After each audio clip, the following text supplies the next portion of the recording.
Hello everyone. Hello students. Namaste to all of you. Thank you very much for joining me in this lecture. You all know that this is current electricity, which is unit number 3 of NCERT of class 12th. We are going to start that particular lecture.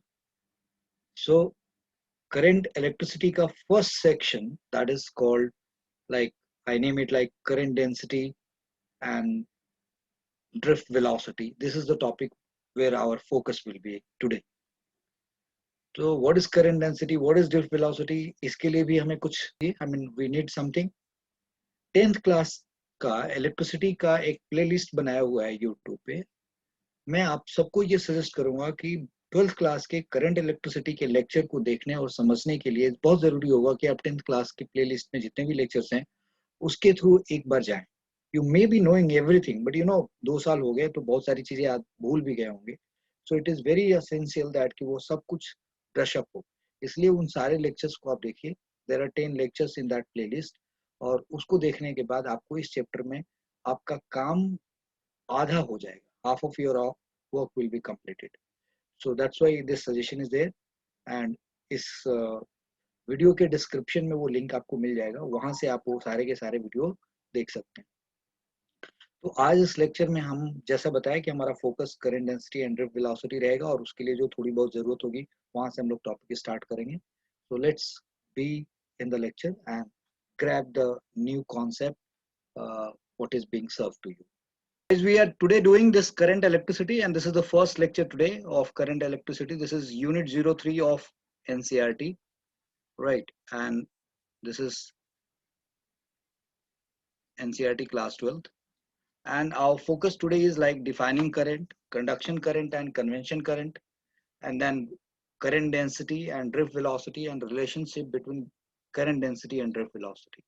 So straight away we should enter into the current and let's see what we have. So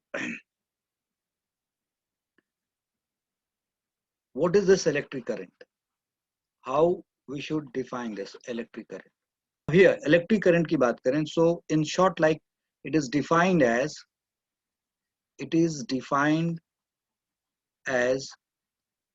rate of flow of net charge through cross section of conductor is defined as rate of flow of net charge through cross section of conductor. किसी भी conductor के across जो net charge flow करता है, उस net charge के flow का जो रेट होएगा उसको हम इलेक्ट्रिक करंट कहते हैं। So for example, like if I take one diagram over here, the point is कि अगर ये कंडक्टर है आपके पास, और तो इस कंडक्टर का ये जो सेक्शन होगा, this one section, this is called cross section. इसको हम क्रॉस सेक्शन कहते हैं, क्रॉस सेक्शन। और इस क्रॉस सेक्शन में these things I have discussed a lot in those lectures, so I hope you have seen that. तो यहाँ पे we know that कि there are positive ions and there are lot of free electrons. यहाँ पे बहुत सारे free electrons हैं, बहुत सारे free electrons हैं। We can take this free electrons with different color, like ये सब के सब free electrons हैं। और these free electrons are moving randomly. ये सारे के सारे free electrons randomly travel करते हैं। कोई इधर जा रहा है, कोई ऐसे जा रहा है, कोई ऐसे जा रहा है। These all electrons move randomly. तो ऐसे हालात में इस कंडक्टर से कोई चार्ज पास नहीं हो पाएगा, because this electrons are moving randomly.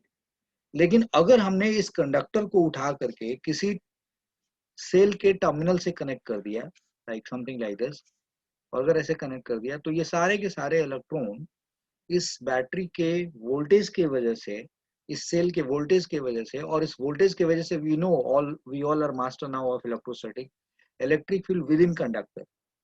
बड़ा इंपॉर्टेंट सवाल आपके मन में खड़ा होगा जैसे ये बात बताऊंगा। Electric field with in this conductor will be V by L.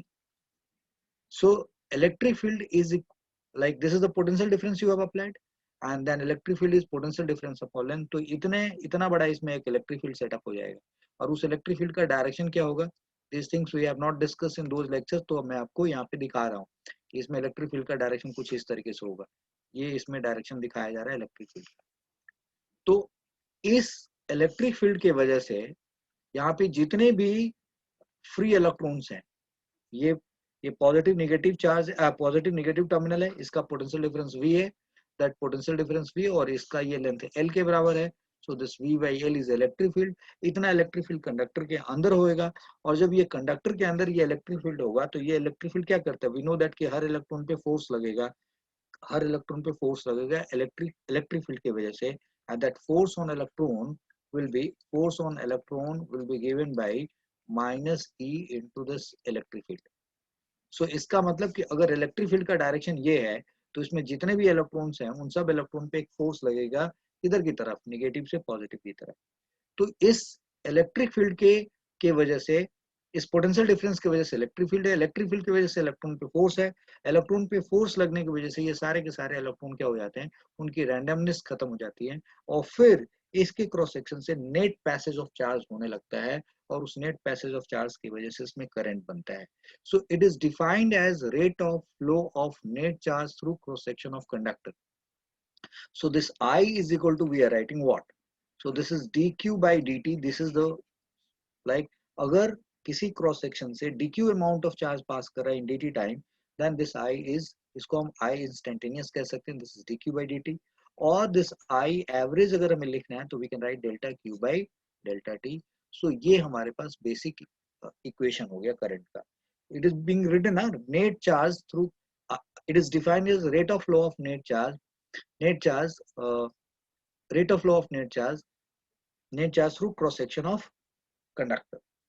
तो कंडक्टर के क्रॉस सेक्शन से नेट चार्ज, अब यहाँ पे नेट चार्ज का क्या मतलब है, what is the meaning of net charge, थोड़ा सा। नेट चार्ज का मतलब, भाई यहाँ पे इस क्रॉस सेक्शन से कुछ इलेक्ट्रॉन्स इधर भी जा रहे होंगे, कुछ इलेक्ट्रॉन इधर भी जा रहे थे, जैसे पहले रैंडमनेस की वजह से इधर भी जा रहे थे, इधर भी जा रहे थे, तो इस कंडक्टर से नेट चार्ज क्या पास होता था, जीरो। अब आपने इलेक्ट्रिक फील्ड लगा दिया तो उन इलेक्ट्रॉन्स का एक पर्टिकुलर डायरेक्शन होगा, और उन पर्टिकुलर डायरेक्शन में वो ट्रेवल करेंगे, तो एक तरीके से अब इसमें क्या मिलने लगा, नेट पैसेज ऑफ चार्ज मिल गया।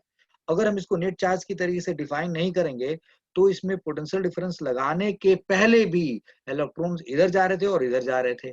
तो अगर आप नेट चार्ज के नजरिए से देखते तो वहां पे चार्ज क्या था, जीरो था। और अगर आप नेट चार्ज के डेफिनेशन में नहीं रखेंगे तो फिर क्या होगा, क्योंकि rate of flow of charge कहेंगे तो चार्ज तो इधर भी जा रहा है, चार्ज तो इधर भी जा रहा है, फिर उससे तो करंट बनता नहीं, और फिर उससे तो करंट बनता नहीं, तो अगर इसमें हम कोई बल्ब लगा रहे होते तो वो बल्ब ग्लो नहीं करता। So in short what I mean to say that, कि अगर इन इलेक्ट्रॉन्स का अगर नेट चार्ज का नेट वर्ड यहाँ पे नहीं शामिल किया गया, तो इसका मतलब ये होगा कि चार्जेस के फ्लो की बात हो रही है, और चार्ज तो पहले भी ट्रेवल कर रहे थे, पहले भी इधर से लेफ्ट टू राइट और राइट टू लेफ्ट भी जा रहे थे, बट उस केस में करंट नहीं मिल रहा था। लेकिन जब हम नेट चार्ज के नजरिए से देखते हैं तो हम कहते हैं कि भाई पहले जब ये नहीं लगाते थे तो उसमें नेट चार्ज का पैसेज जीरो था, क्योंकि जितना जितना negative charge left to right आता था उतना ही negative charge right to left चला जाता था, तो नेट चार्ज जीरो था, तो इसलिए करंट जीरो था। Now in this particular situation electric field लगा देने की वजह से नेट पैसेज ऑफ चार्ज किसी एक पर्टिकुलर डायरेक्शन में होने लगा है, जिसकी वजह से हमें करंट मिल गया है। So that I have explained here why net charge we are talking about, इसके बारे में मैंने बात बता दी। Now this I in instantaneous is, this is I instantaneous is dq by dt, और I average is delta q by delta t। और यहाँ पे मैंने आपको एक बेसिक रीजन भी समझा दिया है कि ये क्यों हो रहा है। तो जैसे ही हमारे पास ये आता है तो इसके यूनिट की बात करते हैं, तो यूनिट क्या होगा इसका, so that is unit of charge, right, very basic, you all are master of this, unit of charge upon unit of time. तो unit of charge upon unit of time that is coulomb, coulomb per second, coulomb per second, and this is well known by ampere, right, ampere। so in short we write this is its unit। so इसको हम लोग a symbol से काम चला लेते हैं, तो ये इसका यूनिट हो गया। और we all know about its dimension। तो बहुत सारे बुक वाले जो हैं, लाइक डिफरेंट ऑथर्स की बात करोगे तो वो लोग कूलम और सी टी माइनस वन लिखते हैं, they write coulomb and T minus one, but आपकी बुक में ये अलाउड नहीं है, इसलिए मैं इसको काटूंगा और आई विल से दैट कि यू राइट दिस ए, मतलब you should write m0 l0 t0 और a1, that's how you should write. And this is not not accepted because ये कूलम था, ये हम लोग कूलम को डायमेंशन में फंडामेंटल नहीं रख के चलते, करंट को रख के चलते हैं। That is what I have suggested. HC Verma करेंगे तो हो सकता है वहां पे सी यूज किया गया हो। सो ये स्टाइल है, बट हमारे को ये एम्पियर यूज करना है। So we know what is electric current here, and ये चीज आ गया। अब एक बहुत छोटा सा क्वेश्चन मैं आप सबके लिए रखना चाहूंगा यहाँ पे। So the question is like this. अगर मैं कहूँ कि किसी कंडक्टर से Q is equal to 2t² plus 3t plus 4, मतलब QT, मतलब टाइम के साथ अगर चार्ज जो पास हो रहा है किसी कंडक्टर से, वो कुछ इस तरीके से फंक्शन के फॉर्म में है। मतलब amount of charge passing through cross section, amount of charge, amount of charge passing through through cross section, through cross section is given by our function, our function, our function. Then find average current between t is equal to 2 to t is equal to 4, and the second one is that instantaneous current at t is equal to 3. That's a question. So how you guys should do this question? So now t is equal to 2 और t is equal to 4 का time दिया गया है. So let's solve this particular question here. तो यहाँ पे Q average की बात हो रही है, तो हमने Q is equal to like Q at t is equal to 2 की बात करें, so that comes out, what is this is being written here, like 2 into this is 4 and then 3 into 2 plus 4, so this comes out now 8 plus 6 plus 4, that comes out 18, right? And Q at t is equal to 4, so that is 2 into 16 plus 2 into 16 plus 3 into 4, and then 4, that comes out 32 plus 12 plus 4. So this is now,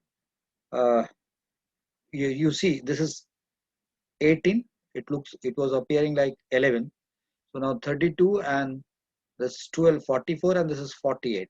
So now delta Q by delta T average current की बात हो रही है.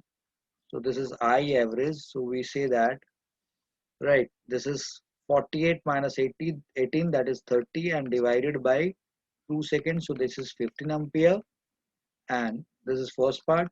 और now second part, अगर हम instantaneous current की बात करेंगे, so I instantaneous की बात हो रही है, I instantaneous की बात हो रही है. So dq by dt, that comes out 4t. This dq by dt is 4t plus 3, and therefore 4 into 3 plus 3, so this is 15 ampere. तो ये हम लोगों ने एक छोटा सा क्वेश्चन सॉल्व किया है. अब मैं बच्चों आपके सामने ये जो क्वेश्चंस था, लाइक यहाँ पे कोई बच्चा अगर ये सोच रहा हो कि भाई इंस्टेंटेनियस करंट क्या चीज होता है, क्योंकि वो 10 से 12th क्लास में आया है और वो इंस्टेंटेनियस करंट के बारे में कुछ ज्यादा नहीं समझता कि ये करंट तो यूनिफॉर्म पड़ा था वो, तो अब ये इंस्टेंटेनियस करंट का क्या माजरा है. तो अगर इंस्टेंटेनियस करंट के बारे में आप समझना चाहते हो तो आप तो इलेक्ट्रोस्टैटिक्स पढ़ चुके हो, तो इलेक्ट्रोस्टैटिक्स पढ़ चुके हो तो आप ये छोटा सा एक कॉन्सेप्ट देखो, और ये आपको पता नहीं कितनी दफे समझाया गया है इलेक्ट्रोस्टैटिक्स के अंदर कैपेसिटर पढ़ाते समय.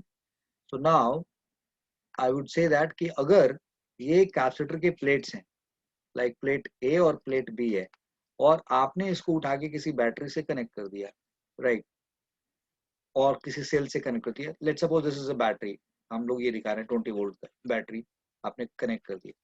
बट यू नो अब इसके वजह से यहाँ पे क्या होगा, ये कैपेसिटर चार्ज हो जाएगा.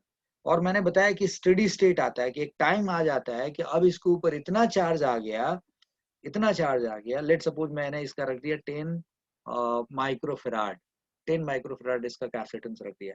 Now if I ask you what is the charge on this capacitor, तो आप कहोगे okay Q is equal to CV sir. So Q and C की वैल्यू आप रखेंगे 10 माइक्रोफेराड, दैट इज 10 into 10 का power minus 6, end voltage is 20.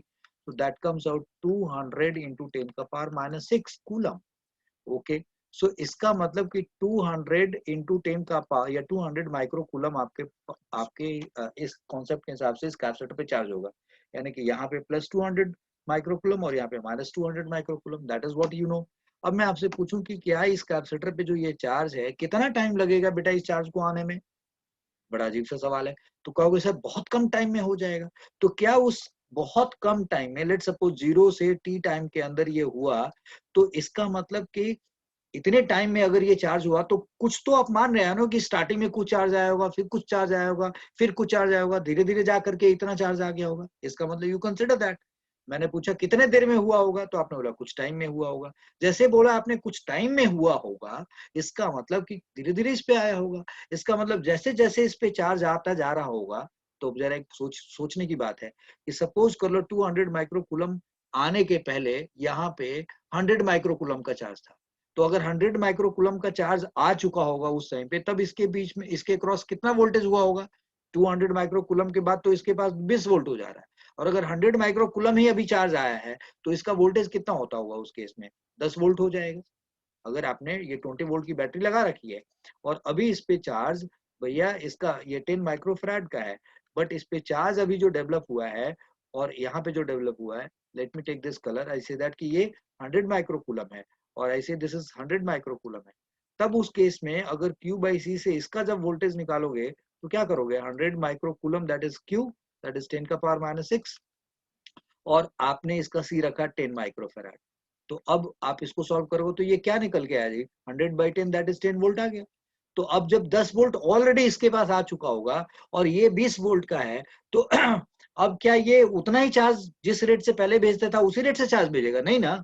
अब charge का rate क्या होगा? स्लो होगा। इसका मतलब इस केस में हर अलग अलग टाइम पे चार्ज की वैल्यू क्या हो, चार्ज जाने का रेट क्या होगा? अलग अलग होगा। इसका मतलब कि rate of passage of charge in this circuit time के साथ क्या हो रहा है? बदल रहा है। यानी कि इंस्टेंटेनियस करंट की बात करनी पड़ेगी ना बेटा।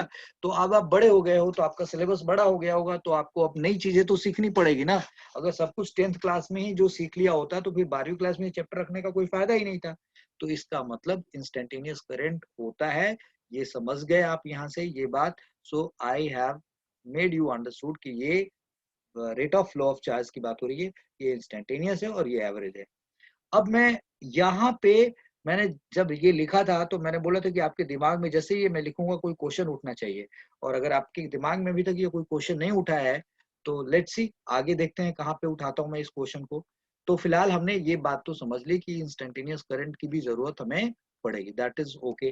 नाउ जहां से हम लोगों ने आज स्टार्ट किया तो करंट को तो डिफाइन कर लिया, हमने समझ लिया कि नेट वर्ड बहुत इंपॉर्टेंट है और ये क्रॉस सेक्शंस के through net flow of electric charge के बारे में बात हो रहा है and that is called electric current. और मैंने आपको ये बात रिमाइंडर के फॉर्म में दिया है कि 10th क्लास के लेक्चर्स को देखें, क्योंकि इसके बहुत सारे छोटे छोटे बेसिक्स मैंने वहां करा रखे हैं और वहां से आगे के मैं टॉपिक लेके जा रहा हूँ। तो हमने डिफाइनिंग करंट का तो काम कर लिया। Now we have to talk about conduction current and convention current. अब ये क्या चीज है? What is conduction current and what is convention current? So guys, let's come to this page and understand this conduction current and convention current.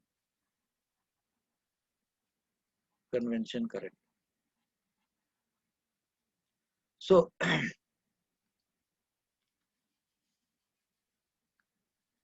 अगर हम इस diagram पे, ये जो फिगर है इस फिगर पे जाए, I don't want to draw it again.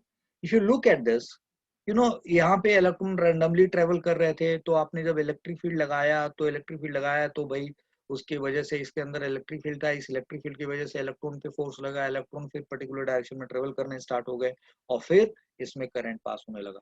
तो जैसे ये बात आपको बताई जाती है तो आपको ये पता चल रहा है ना कि इसमें करंट किसके वजह से हुआ? इलेक्ट्रॉन की वजह से हुआ। कैसे गया इलेक्ट्रॉन? निगेटिव टर्मिनल से पॉजिटिव टर्मिनल की तरफ गया। लेकिन हम लोग करंट के बारे में क्या समझते हैं? हमें आज भी ये बात पता है कि अगर हम लोग अभी भी, ये जरा देखो ध्यान से, if I say that if you consider this conductor, अगर आप इस एक कंडक्टर को लेके चलें और इसको आप किसी बैटरी से कनेक्ट कर दें, and now if I ask you what is the direction of current, मैंने पूछा इसमें डायरेक्शन ऑफ करंट क्या होगा, तो यू से ये डायरेक्शन ऑफ करंट है।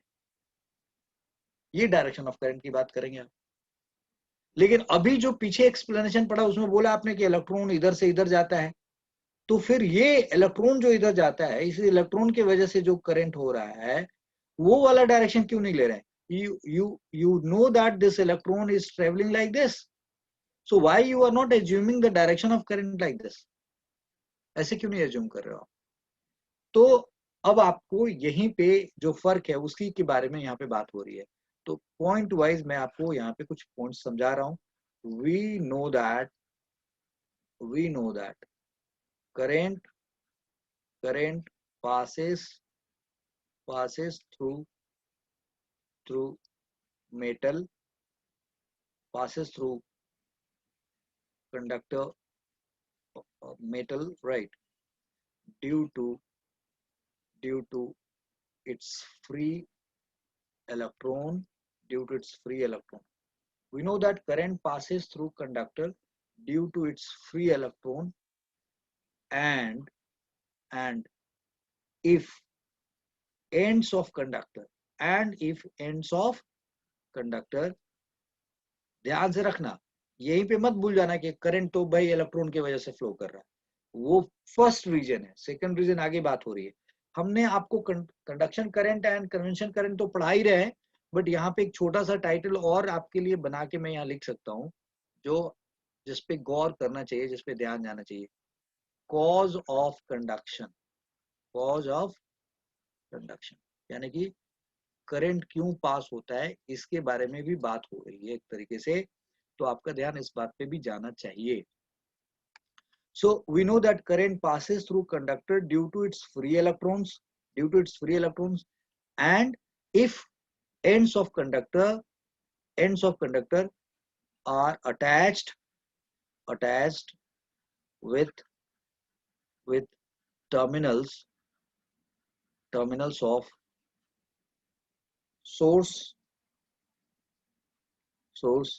that is cell, battery, जो भी लिखना है, right? So we know that current passes through conductor due to its free electrons, and if ends of conductor are attached with the terminals of source. तो इसका मतलब एक तो इलेक्ट्रॉन का होना और दूसरा इसके साथ कनेक्ट होने की वजह से ऐसा होता है। All right, due to electric field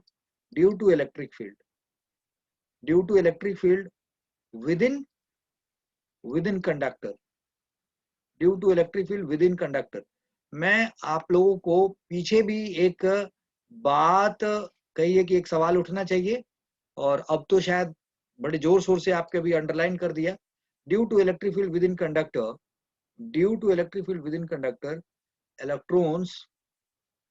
electrons experience force and its randomness gets over, and then electrons travel from lower potential end to higher potential end. And third point is, right, so current is caused due to guided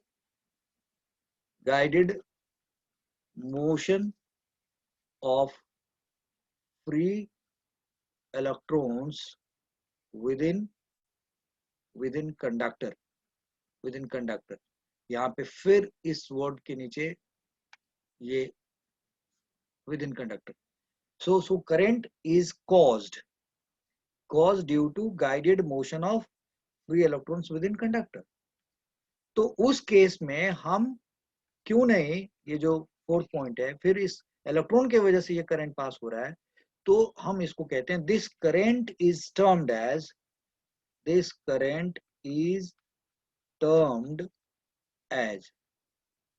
conduction current. इसको हम conduction current कहते हैं। भाई electron की वजह से जो current इसमें पास हुआ है, इसको हम कंडक्शन करंट कहते हैं। This current is termed as conduction current, direction of current and direction of this conduction current, फिर से वर्ड यूज कर रहा हूं, direction of this conduction current and direction of this conduction current is from lower potential to higher potential in external circuit ये ध्यान से गौर ध्यान दिया जाना चाहिए, in external circuit and from higher potential to lower potential through the source.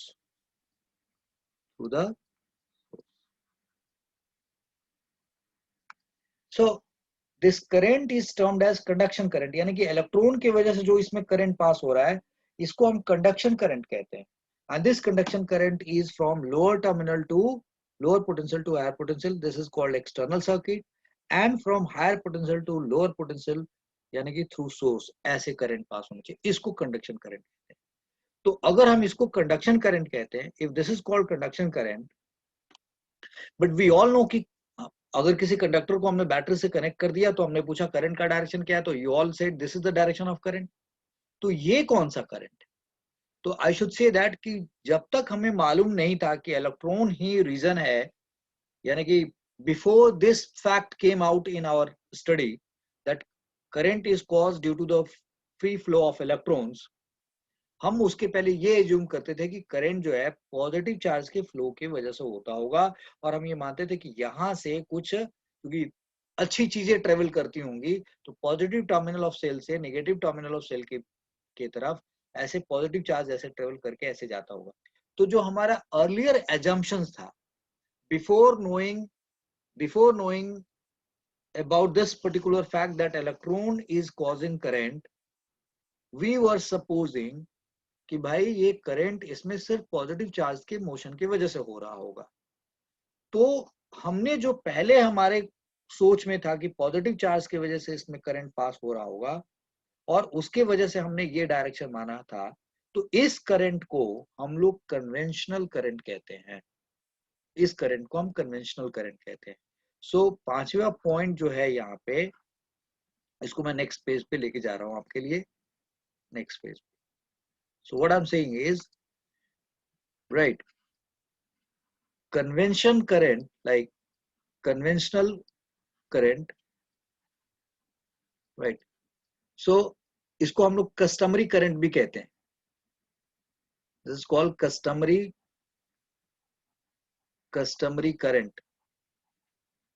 Current. So current, I mean earlier current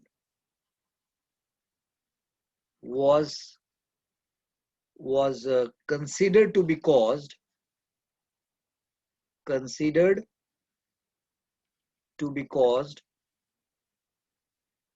due to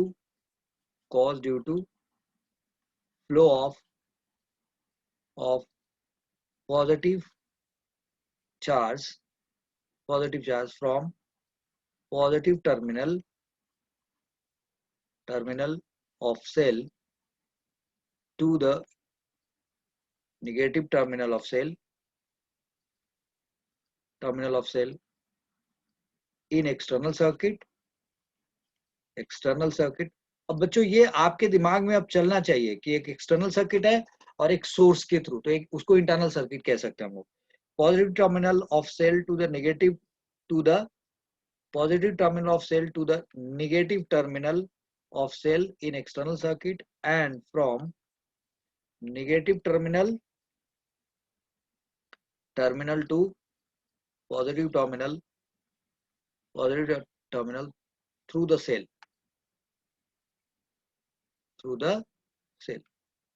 that's how cell और battery जो भी है। तो ये जो करंट है customary current, earlier current was considered to be caused due to flow of positive charge from positive terminal of cell to the negative terminal of cell in external circuit, and from negative terminal to positive terminal through the cell। तो हम लोग ऐसे मानते थे। तो इस current को हम लोग कन्वेंशनल करंट कहते हैं। तो आज भी this is something very important you have to look at now. आज भी हम लोग करंट का डायरेक्शन ये हमें मालूम हो गया, we all know that the current is cause due to the electron motion actually, but इसकी जानकारी होने के बावजूद भी अभी भी हम लोग करंट का डायरेक्शन यही लेते हैं। Why so? That is a very good question.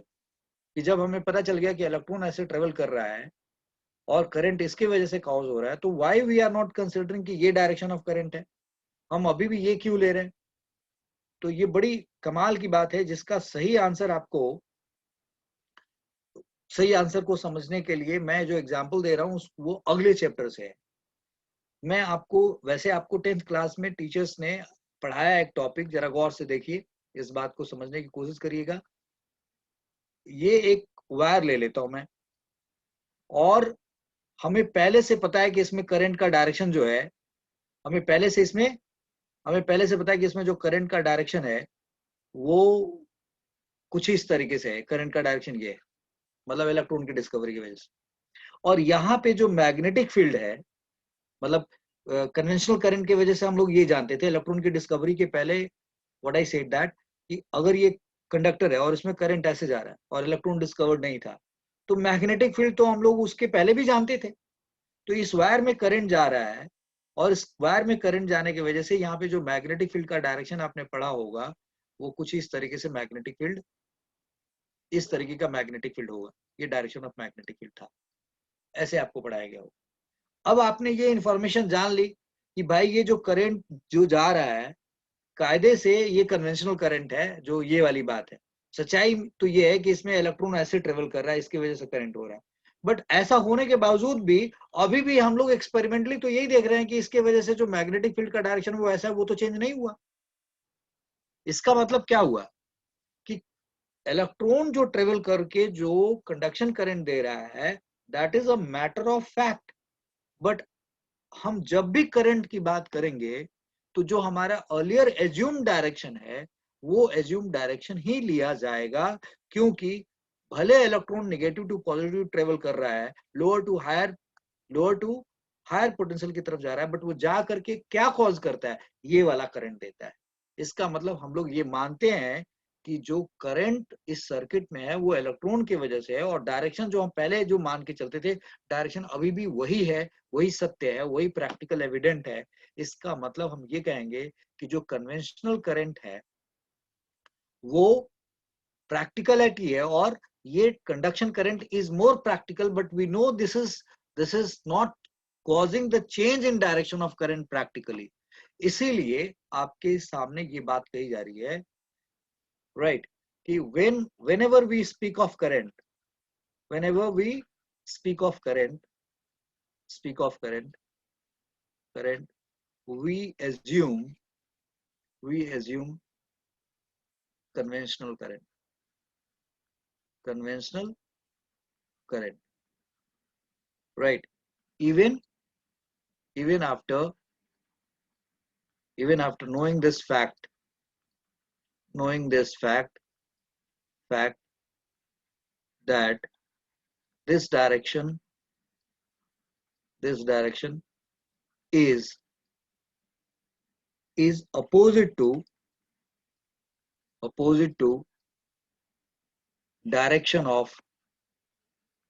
direction of flow of electrons, bracket में, that is direction of conduction current। तो हम समझने के लिए समझ जाएंगे कि कंडक्शन करंट का ये डायरेक्शन है, बट अगर कोई पूछ दे what is the direction of conduction current, तो भाई आपको चेंज करना पड़ेगा।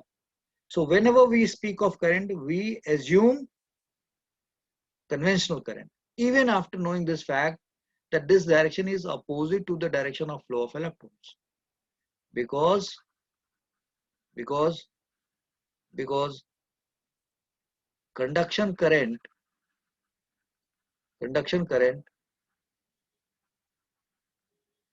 has not brought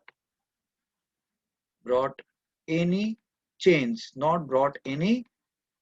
change in the effect of in the effect of current. मतलब करंट का जो इफेक्ट होता है, चाहे हीटिंग इफेक्ट हो या मैग्नेटिक इफेक्ट हो, उसमें ये इंफॉर्मेशन हमारा कोई खास रोल प्ले नहीं कर पाता.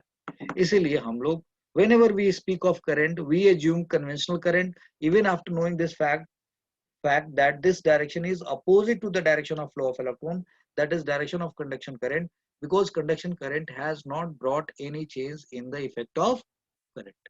तो इसलिए हमें कंडक्शन करंट के बारे में पता होना चाहिए. But whenever we talk about current we must know we are talking about conventional current.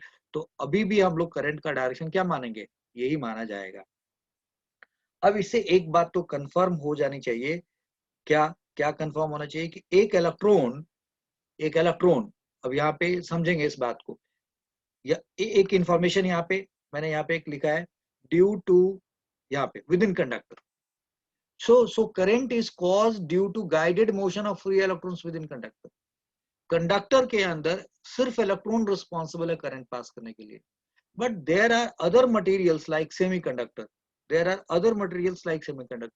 Semiconductor में जो करंट पास होता है वहां पे हम कहते हैं इलेक्ट्रॉन्स की वजह से भी है, और वहां पे एक टर्म डेवलप किया जाएगा होल, HOLE, होल की वजह से ट्रेवल, होल की वजह से भी करंट होता है, और होल को हम पॉजिटिव चार्ज मान करके चलते हैं. तो सेमीकंडक्टर में हमें ऐसा लगता है कि करंट तो पॉजिटिव चार्ज की वजह से भी है और नेगेटिव चार्ज की वजह से भी है. बट एक्चुअली सेमीकंडक्टर टॉपिक पढ़ने के बाद आपको बहुत अच्छे से क्लियर रहेगा कि वहां भी जो होल है वो क्या है. अभी उसके बारे में बात करेंगे तो टॉपिक थोड़ा लंबा खिंच जाएगा, इसलिए we don't want to discuss. तो मतलब मोटा मोटी जो बात है, means the broad fact is कि देयर आर सिचुएशंस जहां पे हम कहते हैं कि पॉजिटिव चार्ज के मोशंस की वजह से भी करंट होता है. और आपको मालूम है इलेक्ट्रोलाइट के बारे में आप अच्छी तरीके से जानते हैं कि आप वहां पे पॉजिटिव आयन होता है, नेगेटिव आयन होता है, तो उसमें पॉजिटिव आयन और नेगेटिव आयन दोनों फ्लो करने की सिचुएशन में होते हैं, तो वहां पे करंट तो दोनों की वजह से होगा. तो इसका मतलब कि देयर आर सिचुएशंस जहां पे पॉजिटिव चार्ज ट्रेवल करके भी कॉज करंट करता है, करंट कॉज करता है, और नेगेटिव चार्ज भी ट्रेवल करके करंट कॉज करता है. तो यहाँ पे लिखा हुआ current is caused due to guided motion of free electrons within conductor. सिर्फ कंडक्टर की बात हो रही है. तब कोई दूसरा कंडीशन है तो वहां पे पॉजिटिव चार्ज भी रिस्पॉन्सिबल हो सकता है उस करंट के मोशन के लिए. इज दैट क्लियर ना, उस करंट के फ्लो के लिए. तो मैं आपके सामने ये बताना चाह रहा हूं कि देखो जी, अब ये इस बात पे बहुत अच्छे तरीके से ध्यान जाना चाहिए कि अगर एक इलेक्ट्रॉन टर्मिनल ए से टर्मिनल बी जाता है, राइट, और अगर इलेक्ट्रॉन है नेगेटिव चार्ज है, और ठीक उसके बराबर का एक पॉजिटिव चार्ज यानी कि प्लस ई चार्ज ले लिया, प्लस ई ले लिया, और मैं इसको हटा दूं तो ज्यादा अच्छा रहेगा. If I remove this like this, एक minute for a while. Yes, so I said that कि हमने यहाँ पे ये देखा है कि अगर हम एक ये टर्मिनल, इस टर्मिनल को हमने ए माना और इसको बी माना, ऐसे कि ए से बी अगर इलेक्ट्रॉन ट्रेवल कर रहा है तो एक इलेक्ट्रॉन के ट्रेवल करने से जितना करंट ए टू बी जाने से जो करंट पैदा होगा, that current is equal to एक उतना ही पॉजिटिव चार्ज बी से ए ट्रेवल कर ले. मतलब अगर एक electron A to B travel कर रहा है, that will give us how much current, जितना कि उतने ही अमाउंट का charge B to A travel करके देगा. तो ये बात मैंने आपको यहाँ पे समझा दी है. अब इससे रिलेटेड एक छोटा सा क्वेश्चन मैं आपके सामने रख दूं, राइट, बहुत छोटा सा क्वेश्चन रख दूं कि चलो भाई एक कंडक्टर ले लेते हैं, और उस कंडक्टर में, राइट, या अब मैं कंडक्टर क्यों बोलूं, मतलब कोई भी एक सिचुएशन है, मतलब देयर इज सम मटेरियल जिसके अंदर पॉजिटिव चार्ज भी ट्रेवल करता है और नेगेटिव चार्ज भी ट्रेवल करता है. हमसे मटेरियल है कोई, आई am not saying this is conductor, कोई मटेरियल है, वो इलेक्ट्रोलाइटिक मटेरियल भी हो सकता है, इलेक्ट्रोलाइटिक सॉल्यूशन भी हो सकता है, और सेमीकंडक्टर भी हो सकता है. तो अब मैं यहाँ पे ये कह रहा हूँ कि यहाँ एक क्रॉस सेक्शन ले लिया, और इसमें पता चला इसको आपने बैटरी से कनेक्ट कर दिया, समथिंग लाइक दिस, मतलब एक पोटेंशियल डिफरेंस दे दिया इसके एंड पे. ये कंडक्टर की बात है, ऐसा नहीं कह रहा हूं मैं. और सपोज करो इस क्रॉस सेक्शन से मैं यहाँ पे ये दिखा रहा हूँ, दिस, ये जो व्हाइट डॉट है ये पॉजिटिव चार्ज के लिए यूज कर रहा हूं मैं. चलो मैं व्हाइट डॉट ना यूज करके पॉजिटिव ये येलो दिखा रहा हूँ. Right, and this is positive, पीला फॉर पॉजिटिव और नीला फॉर नेगेटिव यूज कर लेता हूँ। सपोज करो यहाँ पे मैंने ये यूज कर लिया। अब मैं यहाँ कह रहा हूँ ये इलेक्ट्रॉन ऐसे जा रहे हैं और ये पॉजिटिव चार्ज ऐसे ट्रेवल कर रहा है, ये नेगेटिव चार्ज ऐसे ट्रेवल कर रहा है। अब मैं कह रहा हूँ कि 20 इलेक्ट्रॉन्स एंड 20 पॉजिटिव यानी E negative and 20 E positive, 20 electron and 20 and लिखा हुआ है, 1 minute, 20 electron and 20 E positive are traveling through cross section, traveling through cross section in 1 second, in 1 second in their respective direction, in their respective direction. जैसा कि direction यहाँ पे दिखा रखा है भाई, ये इधर जा रहा है, ये इधर जा रहा है, बैटरी से अपने लगा के दिखा रखा है। 20 E negative and 20 E positive are traveling through cross section in 1 second in their respective direction. Find value of current. Find value of current. ये सवाल बन गया, find value of current, right? बच्चों मैं उम्मीद कर रहा हूँ कि आपको स्क्रीन पे ये कलर ठीक से दिखाई दे रहा होगा, राइट? मैं ज्यादा आप कुछ कर नहीं सकता, मैं लिख चुका हूँ यहाँ पे। अब इसको थोड़ा थिकर बना दिया है, right? I come to know that कि this color is not so visible, so I hope anyway now you are able to read it. तो अब यहाँ पे अगर सवाल है तो करंट की वैल्यू क्या होगी, what is the current here? तो 20 इलेक्ट्रॉन किधर जा रहा है, यहाँ से इधर जा रहा है, और 20 पॉजिटिव किधर जा रहा है, यहाँ से इधर जा रहा है। तो करंट कितने के वजह से होगा? तो यू एक पहले मैं गलत करके दिखा रहा हूँ, रॉन्ग करके दिखा रहा हूँ। तो हो सकता है आप कह दें 20 इलेक्ट्रॉन इधर से इधर गया और 20 इलेक्ट्रॉन इधर गया और 20 पॉजिटिव चार्ज इधर आ गया। तो सर आप कह दें कि plus 20 E and plus minus 20 E and divided by time 1 second, तो सर चार्ज टोटल 0 हो गया, तो I 0 हो गया, I इज इक्वल टू 0। एक सिचुएशन ये हो सकता है, ये गलत हो गया, this is wrong. So what is right one?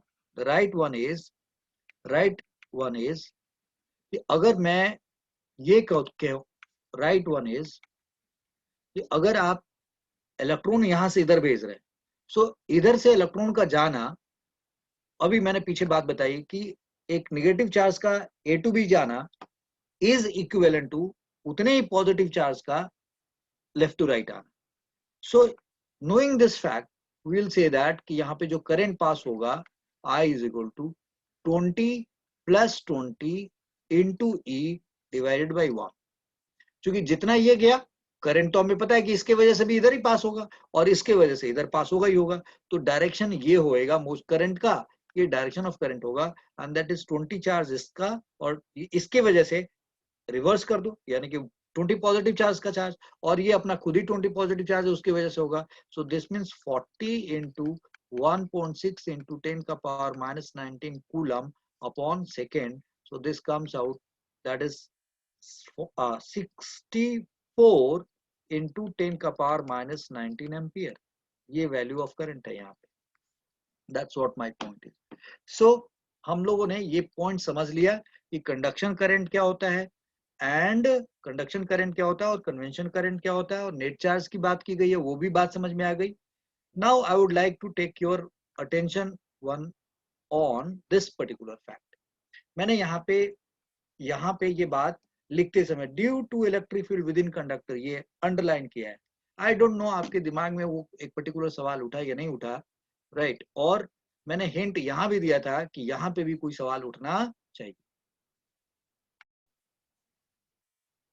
So what we are discussing here that कि हमें मालूम है कि electric field within conductor क्या होता है, electric field within conductor is zero and that is only in case of static charges. यानी कि किसी कंडक्टर के अंदर इलेक्ट्रिक फील्ड जीरो तब होता है जब वो उसके ऊपर स्टैटिक चार्जेस हो या उसको हम स्टैटिक चार्ज के फील्ड में रखेंगे, तब जाकर के ये इलेक्ट्रिक फील्ड कंडक्टर के अंदर जीरो होता है। अब अगर मान लो कि हमने एक इस तरीके का कंडक्टर रख लिया और उसको किसी बैटरी से कनेक्ट कर दिया इस तरीके से, तो इसके वजह से इस प्लस और माइनस की वजह से यहाँ पोटेंशियल डिफरेंस सेटअप होगा और उस पोटेंशियल डिफरेंस की वजह से इसमें इलेक्ट्रिक फील्ड बनेगा, और वो इलेक्ट्रिक फील्ड क्या करेगा, इस इलेक्ट्रॉन के ऊपर, ये इलेक्ट्रिक फील्ड का डायरेक्शन किधर होगा, ये वाला कलर से मैंने दिखा रखा है, that direction of electric field is this, ये इलेक्ट्रिक फील्ड होगा।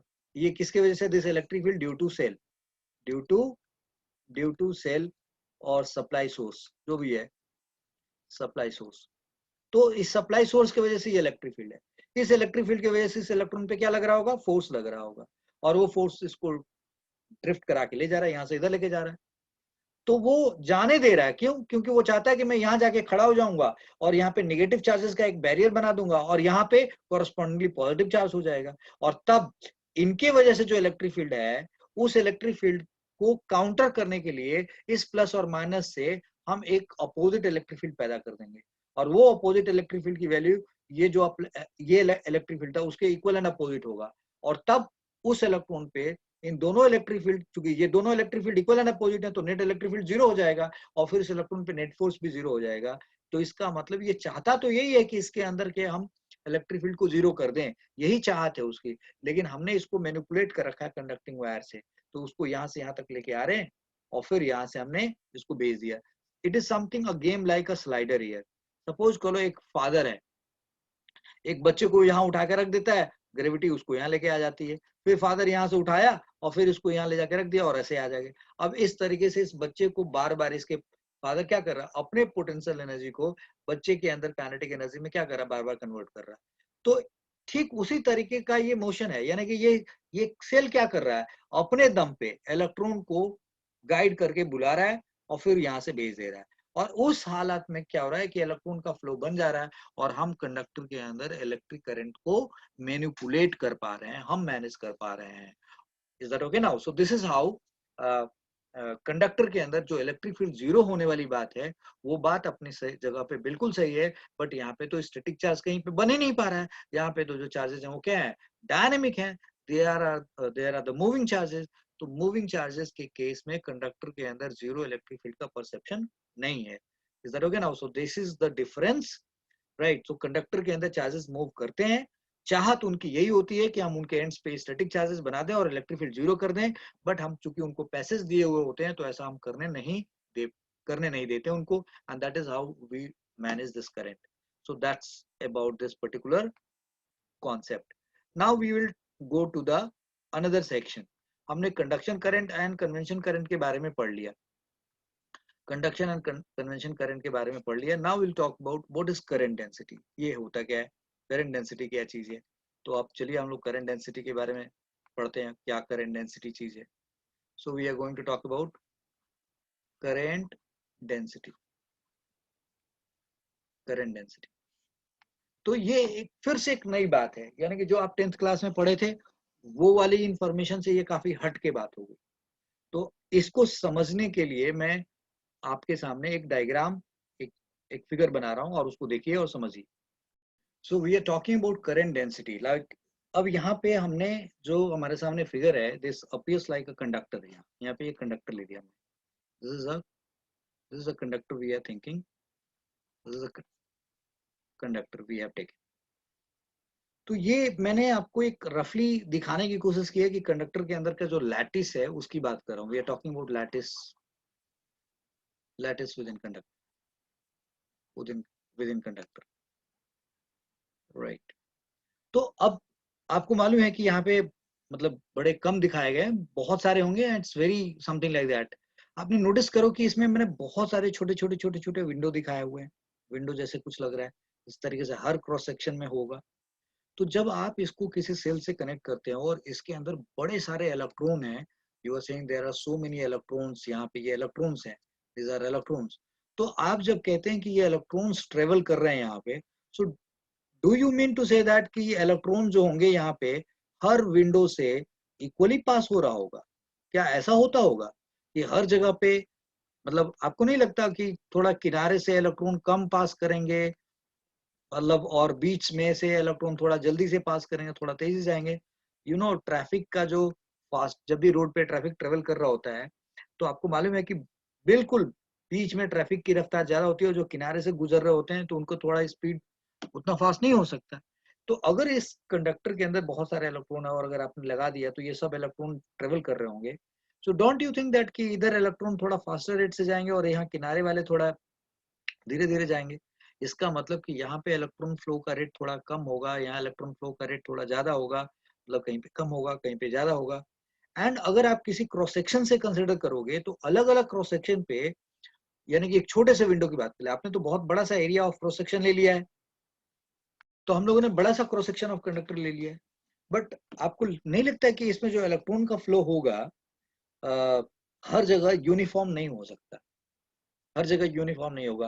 अगर आप छोटे छोटा एरिया ले लगे, अगर सपोज को आपको मैंने यहाँ पे इतना एरिया कंसिडर कर लिया, यहाँ पे इतना ले लिया, या यहाँ कहीं ले लो, या कहीं ले लो, किसी और जगह पे ले लो, इस जगह पे लेके देखते हैं, तो करंट का जो फ्लो होगा इसमें, इलेक्ट्रॉन का जो फ्लो होगा, हर छोटे छोटे छोटे यानी कि उस बड़े से क्रॉस सेक्शन के जो छोटे छोटे पोर्शन है, हर जगह से यूनिफॉर्म मूव्स के चांसेस बहुत कम है। होता क्या है करंट डेंसिटी? तो करंट डेंसिटी के बारे में पहले मैं आपको बता देता हूं, और फिर ये समझना होगा हमें यहीं पे कि आखिर इसको पढ़ते क्यों। So we are saying that, पहले पहले बेसिक बात पढ़ते हैं। If current passing through, if current passing passing through passing through a conductor, if current passing through a conductor is uniformly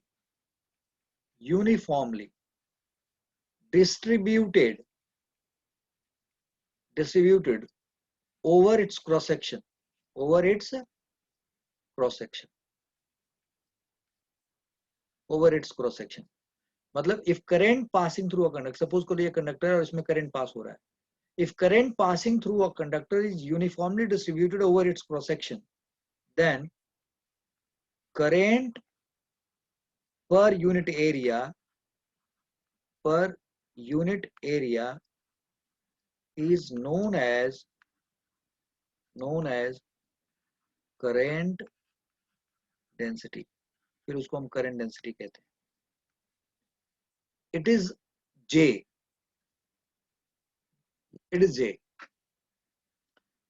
ये अभी मैं इसके बारे में कुछ और बात बताऊंगा। So current density is what? Current passing through. अब इस बात को समझाने के लिए एक बहुत छोटा सा एग्जांपल लेके आपको समझा रहा हूं। सपोज कर लो ये 2 लाइन, 3 लाइन और ये 4 लाइन मैंने बनाई, इसको ऐसे,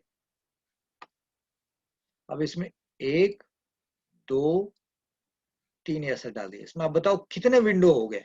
1 2 3 4 5 6 7 8 9 10 11 12 विंडोज। सपोज करो इसके थ्रू बुलेट फायर किया जाए, बुलेट्स फायर किया जाए, और सपोज करो जो बुलेट फायर किया जा रहा है, the bullet which is being fired from here, 120 bullet पर सेकंड फायर किया गया, 120 बुलेट पर सेकंड फायर किया गया। 120 बुलेट फायर करने वाला 1 सेकंड में फायर करता है, और यहाँ पे 12 विंडो है।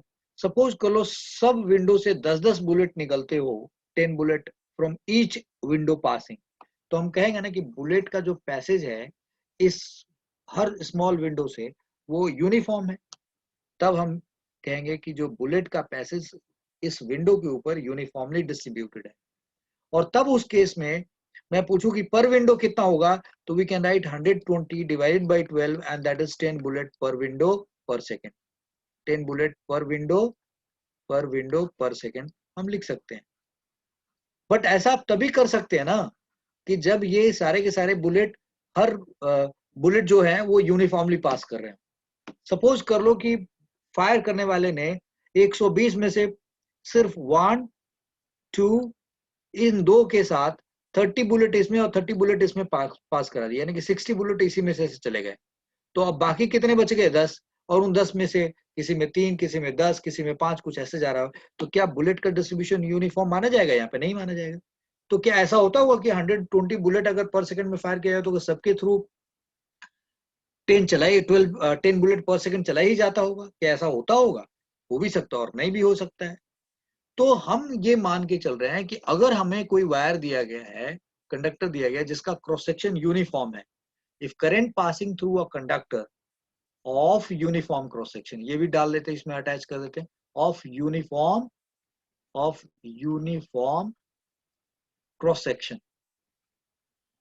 Section is uniformly distributed over its cross section, then current per unit area is known as current density। ये हमारे कोर्स में ऐसे बात कही जा रही है। दिस इज हमारे कोर्स का भी एक लिमिटेशन है, we are not studying the highest level of our subject, right? यानी कि हमारे इस सब्जेक्ट का ये हाईएस्ट लेवल नहीं है, this is the intermediate science. तो हमें अभी भी सब कुछ डिटेल में नहीं पढ़ाया जा रहा है।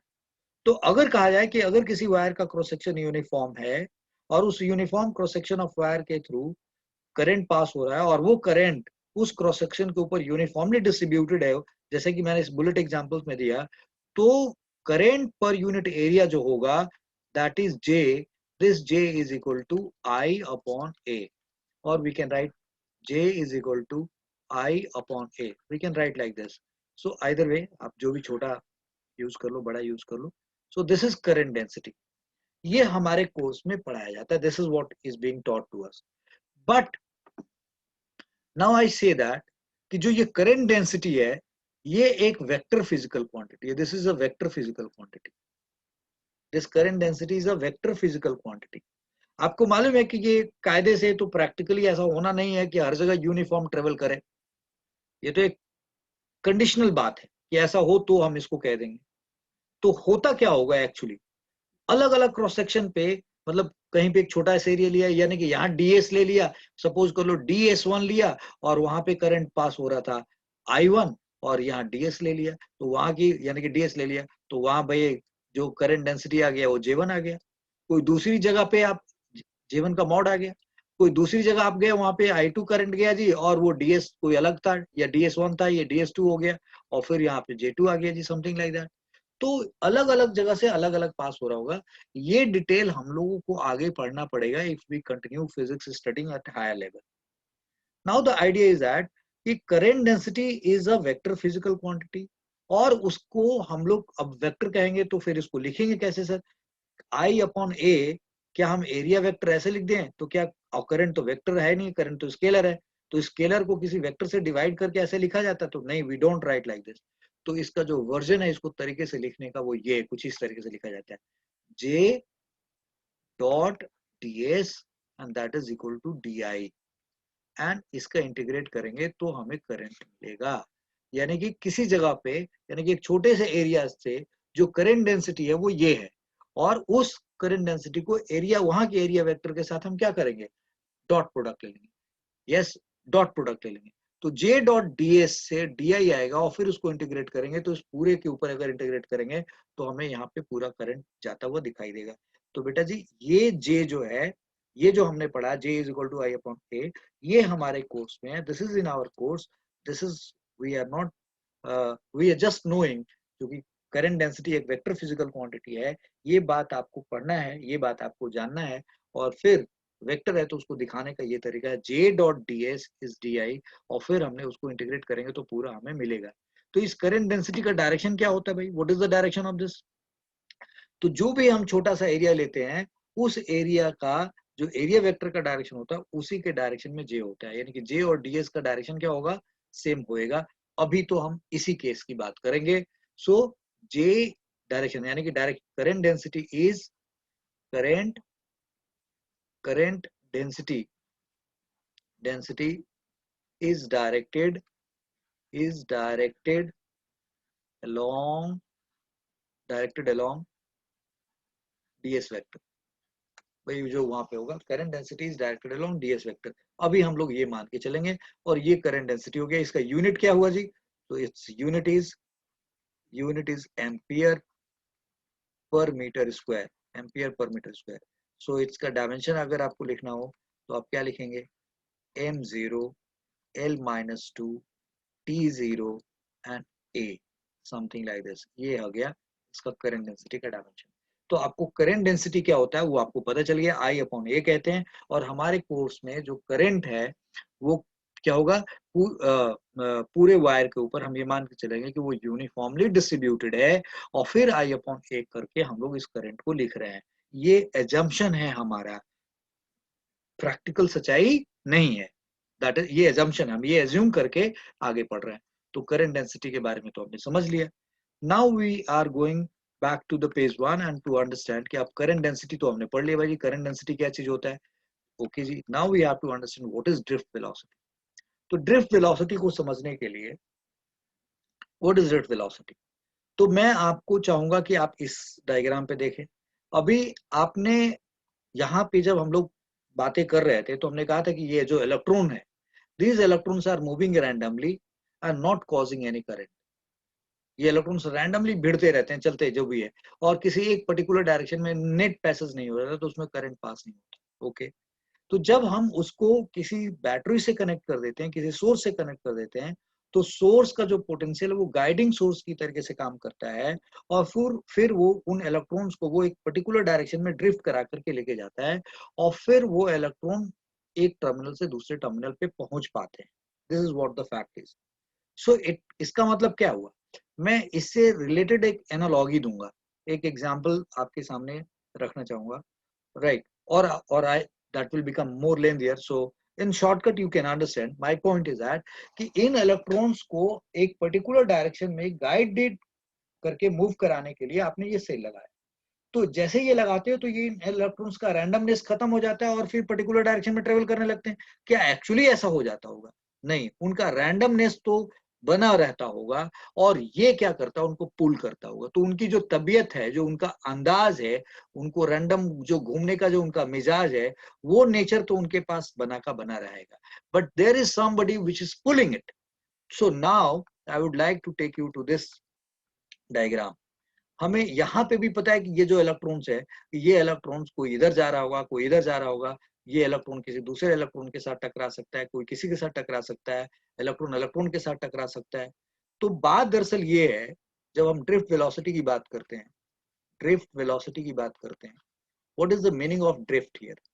ड्रिफ्ट का मतलब होता है किसी चीज को एक लाइक किसी चीज को मोटिवेट करके, राइट? एक होता है किसी चीज को पकड़ करके और ड्रैग करके हम लेके जा रहे हैं, लाइक जैसे somebody is किसी बोरे में कोई सामान भरा पड़ा हुआ है और उस बोरे के किसी एक एंड को पकड़ करके और बोरे को घसीटता हुआ लेके जा रहा है, ड्रैगिंग।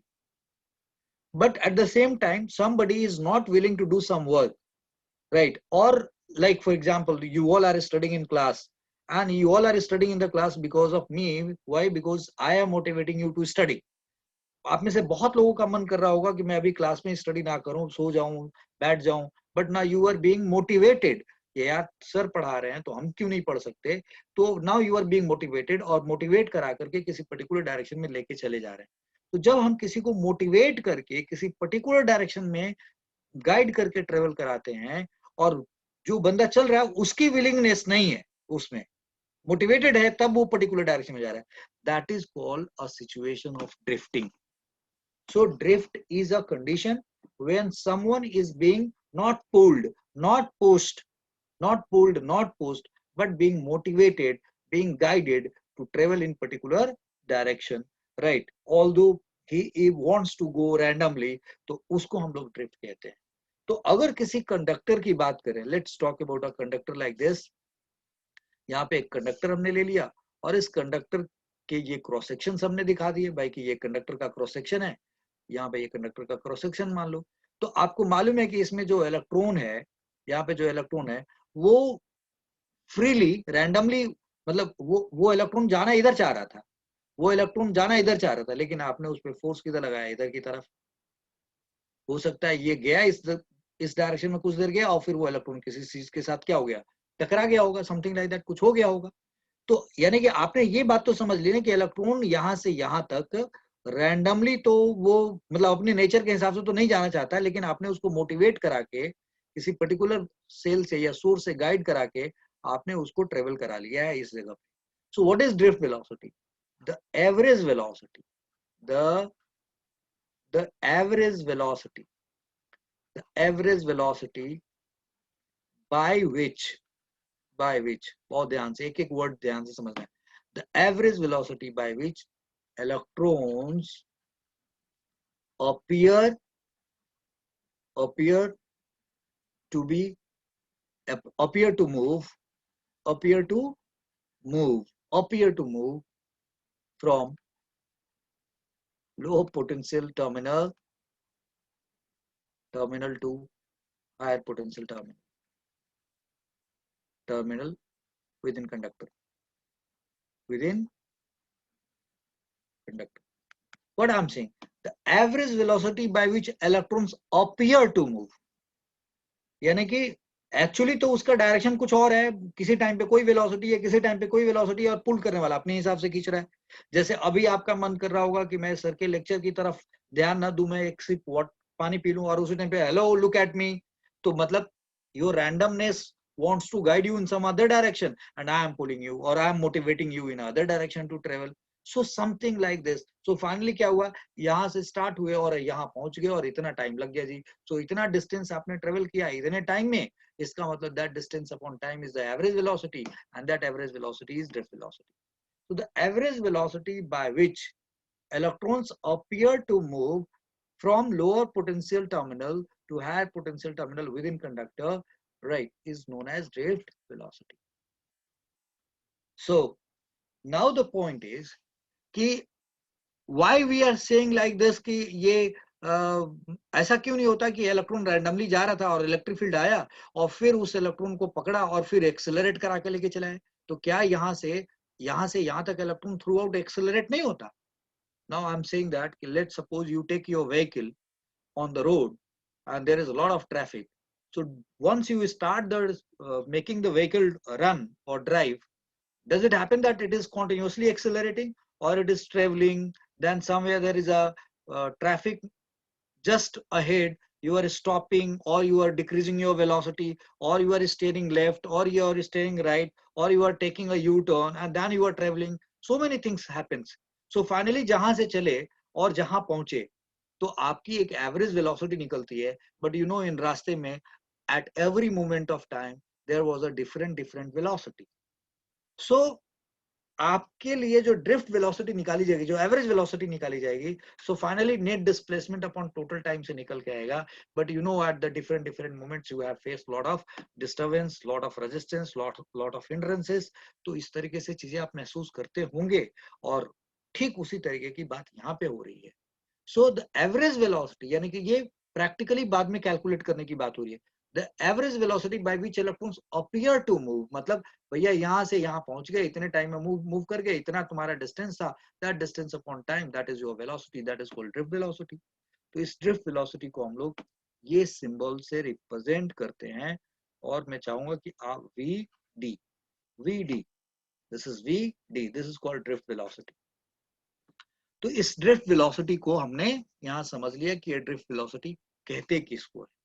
नाउ आई, जैसे ही आप ये पढ़ते हैं, तो क्या सर ये लेंथ कंडक्टर का और टाइम टी, क्या एल अपॉन टी, यानी कि this V D should be like L upon T. तो लेंथ हमें मालूम है, ऐसे लगे टाइम तो हमें पता ही नहीं है sir, what is that time, how much that time is. तो अगर टी मालूम होगा तब ना हम ड्रिफ्ट वेलोसिटी बता पाएंगे कितना होगा। तो क्या ये इतना सिंपल रिलेशन होता होगा? Do we know that how much time electron will take from here to here and then we can find out like this? तो no guys, not like this। बच्चे, इसको समझने के लिए आपको एक नया कॉन्सेप्ट पढ़ना पड़ेगा। so we have to find expression for drift velocity, expression for drift velocity। तो ड्रिफ्ट वेलोसिटी क्या चीज होती है, राइट, वो तो आप जान गए, बट आपको इसके लिए एक्सप्रेशन पढ़ना पड़ेगा। You have to study how to derive that drift velocity. तो अब इसको डिराइव करने के लिए मैंने यहाँ पे ये डायग्राम रखा हुआ है, इस डायग्राम को यूज करूंगा, ऑफ आई मीन इस फिगर को यूज करूंगा, and then I will make you explain. So now we are talking about this expression for drift velocity. तो इसको डिराइव करने के लिए हम लोग एक छोटा सा डिस्कशन करना चाहेंगे आपके साथ।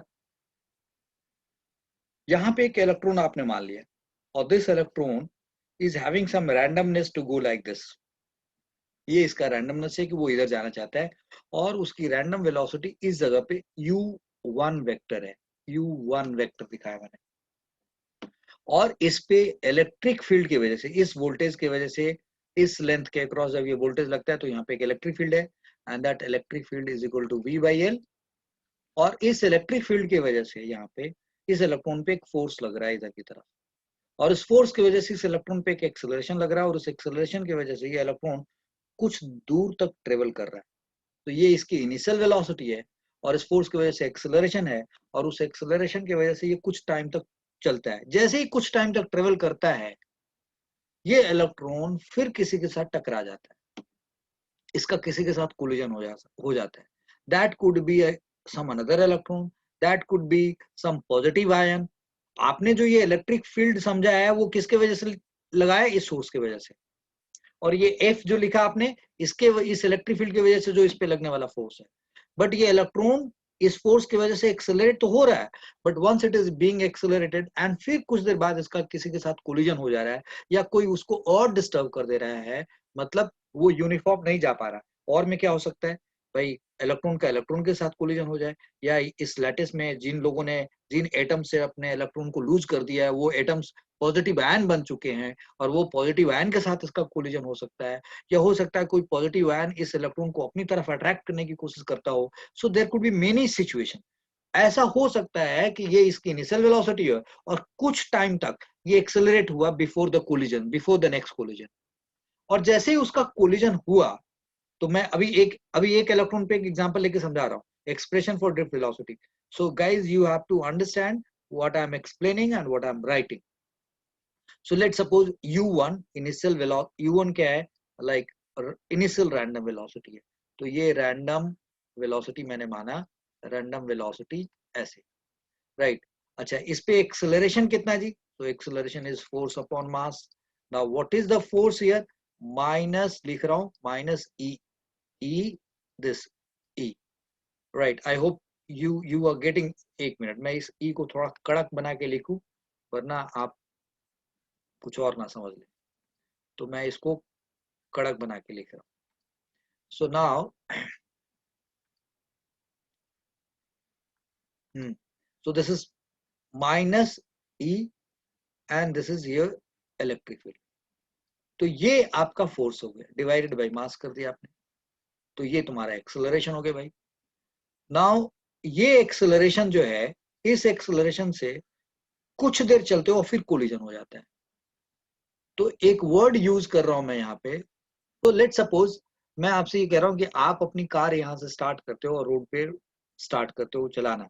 सो गियर 1 गियर 2 लगाए जा रहे हो, गाड़ी चलती जा रही है। जब तक आपको ब्रेक लगाने को ना मिला, तब तक आपको कैसा महसूस होगा कि oh fine, car is travelling very nicely. So this is a relaxation time. Now suddenly you have to apply a brake. Brake लगा दिए भाई, फिर जो रफ्तार थी ब्रेक लगाने के बाद, रफ्तार पता नहीं कितने देर ब्रेक लगाया, हो सकता है कि आपने वेलोसिटी 40 से 30 कर दिया या 40 से 10 कर दिया, कुछ कुछ भी हो सकता है। और हो सकता है कि आपने ब्रेक भी लगाया और थोड़ा स्टीयरिंग करके किसी और डायरेक्शन में थोड़ी सी गाड़ी को लेफ्ट कर लिया या थोड़ा राइट कर लिया, समथिंग लाइक दैट। तो जब तक ब्रेक नहीं लगा, जब तक एक्सेलरेट होके गाड़ी चली है, उसको आप क्या कहेंगे, रिलैक्सेशन टाइम। फिर ब्रेक लगाने के बाद फिर से स्टार्ट किया, फिर कुछ देर तक गाड़ी चली, फिर कहीं रोकना पड़ गया, यानी कि फिर वो बीच का क्या कहलाएगा, रिलैक्सेशन टाइम। ड्राइवर जब उसको ट्रैफिक नहीं मिलता है और गाड़ी को चला रहा है, तो वो उसके लिए रिलैक्सेशन टाइम है, राइट। और जैसे ही उसको रोकना पड़ जा रहा है, तो वो उसके लिए वो travelling time. So relaxation time का मतलब इलेक्ट्रॉन के नजरिए से, एक इलेक्ट्रॉन यहां से चला और कुछ टाइम तक एक्सेलरेट किया, जितने टाइम तक एक्सेलरेट किया, that is relaxation time. So let suppose ये एक इलेक्ट्रॉन हमने लिया, रैंडम वेलोसिटी थी उसकी, इसको ये एक्सेलरेशन मिला, इस एक्सेलरेशन से वो टाउ टाइम तक चला। मैं यहाँ पे यूज कर रहा हूँ वर्ड, दिस टॉर्क वाला सिंबल आपको याद होगा, this is tau, tau, right. So this is relaxation time को इस से रिप्रेजेंट करते हैं, this is tau, relaxation time को इस टाउ से रिप्रेजेंट करेंगे। सो सपोज कर लो कि वो टी टाइम तक एक्सेलरेट होकर टाउ टाइम तक चला और ये टाउ 1 है और इनिशियल वेलोसिटी उसकी u1 थी। तो थोड़ी देर बाद उसकी वेलोसिटी क्या हो गई, कोलिजन के ठीक पहले उसकी वेलोसिटी क्या थी, v1, that was its velocity. और ये कोलिजन के बाद, ये v1 थी कोलिजन के ठीक पहले, और अब कोलिजन के बाद उसकी वेलोसिटी क्या होगी, आफ्टर कोलिजन, आफ्टर कोलिजन उसके पास कोई और वेलोसिटी होगी, let suppose u2, and that is another random velocity आप मान लो। अब भाई वो फिर से कोलिजन हुआ और रैंडम वेलोसिटी उसके पास फिर से मिल गया, वो किसी कोलिजन के दबाव में किसी और डायरेक्शन में चल पड़ा, तो आफ्टर कोलिजन अब उसके पास ये वेलोसिटी हो गया। अब इस वेलोसिटी के बाद वो फिर ये एक्सेलरेशन कहता है मैं तेरे को फिर से खींचूंगा, तो वो v2 वेलोसिटी पूछा जा रहा है, भाई तेरी इनिशियल वेलोसिटी ये u2 है, और अब फिर ये एक्सेलरेशन लगा और कितने टाइम तक लगा, टाउ 2 टाइम तक। तो अब तुम्हारी वेलोसिटी ये हो गई। Now again after collision, after collision फिर तुम मतलब फिर से कोलिजन हो गया, कोलिजन होने के बाद u3 तुम्हारी रैंडम वेलोसिटी होगी, suppose like this random velocity होगी। तो फिर उसी तरीके से यार let's go to the next page. तो अब अगर हम u3 तुम्हारी रैंडम वेलोसिटी हो गई और फिर एक्सेलरेशन तुमको ये मिला और तुम सपोज करो टाउ 3 टाइम तक ट्रेवल कर लिए, तो अब तुम्हारी ये v3 वेलोसिटी हो जाएगी। I hope you understood that कि भाई this is v1 after this relaxation time, and after collision you have this velocity, and then after again this relaxation time you have this velocity, again you are colliding, this is your random velocity before the third relaxation motion, and then it is like this. So similarly if you keep on doing, so let's suppose vn, and then you say okay this is un and this is a and tau n, something like this. Okay जी, so कुल मिला के एक ही electron की पे मैं बात कर रहा था, उस इलेक्ट्रॉन की स्टार्टिंग में इस डायरेक्शन में क्या वेलोसिटी थी, जीरो। स्टार्टिंग में it had a zero velocity, और फिर उसके बाद मतलब इस पर्टिकुलर डायरेक्शन, क्योंकि वो इसी डायरेक्शन में जा रहा होगा, you can not be sure. I mean let's suppose I would like to simply say that कि now this electron before the first collision was having this velocity, before second collision it had this velocity, and it had this velocity. तो हम अगर मैं पूछूं कि उस electron की average velocity बताओ, और ये सारे वेलोसिटी क्या है, all this velocities v1 v2 v3, ये सब के सब क्या है, एक पर्टिकुलर डायरेक्शन में, they all are in one particular direction. What is that one particular direction, भाई ये इनिशियल वेलोसिटी थी, बट ये लगा करके उसको वो पर्टिकुलर डायरेक्शन में ड्राइव करके लेके चल रहा है।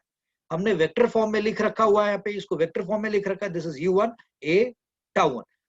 What I mean to say that, मैं यहाँ पे कुछ बात बता रहा था और मुझे लग रहा है कि कुछ गड़बड़ हो गया। मैंने बोला कि ये v1 वेलोसिटी है बिफोर द फर्स्ट कोलिजन, ये v2 वेलोसिटी है before the second collision, something like that, और ये सब के सब वेलोसिटीज हमारे पास ऐसे मिलते जा रहे हैं। तो अगर मैं इस पूछूं कि एवरेज वेलोसिटी बताओ, so it's average velocity is what, what is its average velocity? So this average velocity is v1 plus v2 and something like this, and this vn, and that is divided by n, that should be the average velocity. This is the average velocity. अब यहाँ पे इस v1 को हम लिख देंगे u1 plus a tau 1, this is u2 plus a tau 2 and something like this, and then you are writing un plus a tau n, and this whole divided by n. So finally what you are doing, u1 u2 ऐसे करते जाओ और यहाँ un ले लो, and in सबको under bracket रख के ऐसे रख दो, और फिर यहाँ पे एक्सेलरेशन कॉमन कर लो, और यहाँ पे tau 1 tau 2 एंड फिर this प्लस tau n ऐसे रख लो, and whole divided by n। तो आप दो बार ऐसे डिवाइड कर दो। Now what is this u1 u2 or un? These are the random velocity at different time। और अगर हम सिर्फ रैंडमनेस की बात करें तो रैंडमनेस से इलेक्ट्रॉन का पर्टिकुलर डायरेक्शन में ट्रेवलिंग हो पाता है क्या, नहीं हो पाता। तो इसका मतलब हम इन सबको क्या मान लेंगे, जीरो मान लेंगे, इन सारे वेक्टर का सम क्या होगा, जीरो होगा। So this is 0 by n and this is a and this is tau this. ये देखो पहला रिलैक्सेशन टाइम, दूसरा रिलैक्सेशन टाइम, तीसरा रिलैक्सेशन टाइम, सारे रिलैक्सेशन टाइम ले लिया और डिवाइडेड बाय n कर दिया। इससे क्या निकल गया है, इससे निकल गया average relaxation time. This is a tau average. So now this a और tau average ये जो आया इसको क्या कहेंगे, this average velocity is drift velocity। तो हमारे पास ये vd vector is equal to, I write like this vd vector is a and this is tau average, ऐसे लिखा। और this implies that this vd can be written like, you know, minus e vector upon the same and this tau average। So बच्चों इन दोनों result पे हमें बहुत ही ध्यान देना पड़ेगा और याद रखना पड़ेगा इन दोनों रिजल्ट। तो ये ड्रिफ्ट वेलोसिटी का एक्सप्रेशन निकल के आया, right, this is minus E vector upon M tau average और लाइक दिस। अब अगर हम न्यूमेरिकली देखें, मतलब अगर हम डायरेक्शन के बारे में, तो हम यहाँ समझ में आ रहा है कि जो ड्रिफ्ट वेलोसिटी का डायरेक्शन है वो इलेक्ट्रिक फील्ड के डायरेक्शन के अपोजिट है। हाँ बाबा, इलेक्ट्रिक फील्ड का डायरेक्शन ये है, तो इलेक्ट्रिक फील्ड का ये डायरेक्शन है, और ड्रिफ्ट वेलोसिटी किधर है, ये vd क्या है, इस ये डायरेक्शन है vd का, ड्रिफ्ट वेलोसिटी का ये डायरेक्शन है, और ये हमारा इलेक्ट्रिक फील्ड है. So this drift velocity is always opposite to the electric field, applied electric field. So that's what we have here done. That's vd vector is equal to a tau, or this is minus e by m tau average.